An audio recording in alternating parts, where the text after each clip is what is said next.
Tahukah Anda bahwa selama beberapa generasi keturunan Yusuf dari Efraim menjadi pemimpin bangsa Israel, bahkan pada masa raja-raja, kerajaan Israel sering disebut juga sebagai kerajaan Efraim. Mau tahu fakta Alkitab tentang hal ini? Sebelum kita bahas lebih lanjut, silakan klik dulu tombol subscribe dan tombol loncengnya.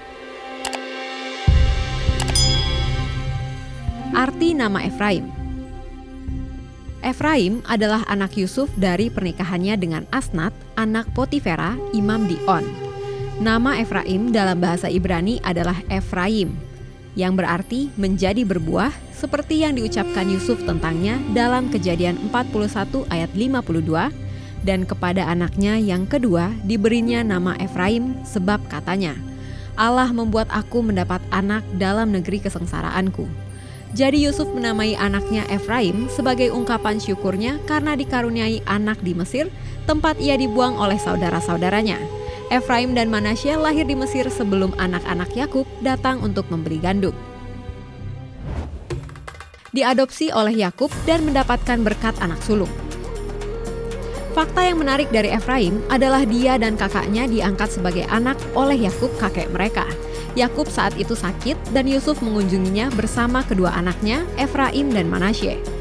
Yakub kemudian berkata tentang kedua cucunya itu, "Maka sekarang kedua anakmu yang lahir bagimu di tanah Mesir, sebelum aku datang kepadamu ke Mesir, akulah yang empunya mereka. Akulah yang akan empunya Efraim dan Manasye sama seperti Ruben dan Simeon." Kejadian 48 ayat 5. Yakub kemudian memberkati kedua anak Yusuf itu, namun Yakub menaruh tangan kanannya pada Efraim dan tangan kirinya pada Manasye, sehingga ia menyilangkan tangannya. Walau Yusuf protes, namun Yakub tetap memberkati Efraim dengan berkat kesulungan, seakan dia sudah melihat jauh ke depan bahwa keturunan anak ini akan menjadi pemimpin bagi suku-suku Israel lainnya. Kejadian 48 ayat 12-20. Fakta lainnya dari kisah Yakub memberkati kedua anak Yusuf ini adalah mereka diberkati sebelum ke-11 paman mereka, sebab baru di Kejadian 49 dituliskan bahwa anak-anak Yakub mendapatkan berkat darinya. Rumah Yusuf. Banyak ahli menyebut 3 suku keturunan Yusuf, yaitu suku Efraim bersama dengan saudaranya suku Manasye, ditambah dengan suku Benyamin yang merupakan saudara satu ibu dengan Yusuf, sebagai satu kesatuan, yaitu rumah Yusuf atau kemah Yusuf. Hal ini mengacu kepada pembagian wilayah mereka yang bertetangga dan berbatasan langsung.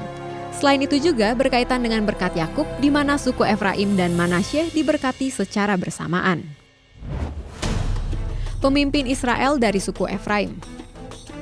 Yosua lahir dengan nama Hosea, namun oleh Musa ia diberi nama Yosua atau dalam bahasa Ibrani Yehosua yang berarti Yahweh adalah pembebasan.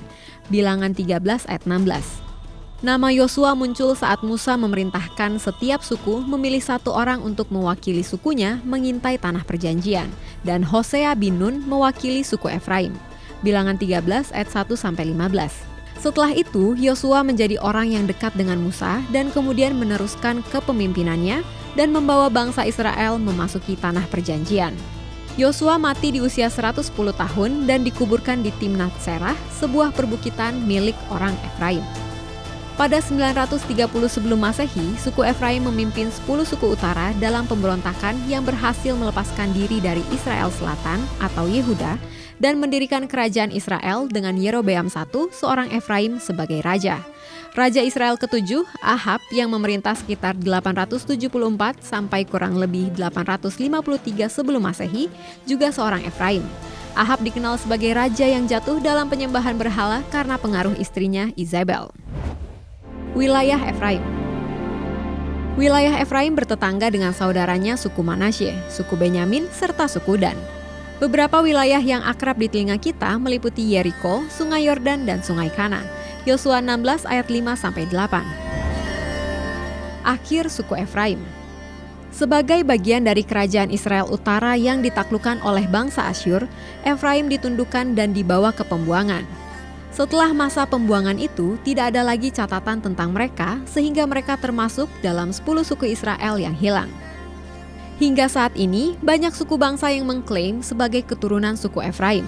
Orang Samaria adalah salah satu yang mengaku sebagai keturunan suku Efraim, Manasye, dan Lewi, bahkan mereka juga memiliki komunitas Yahudi Samaria.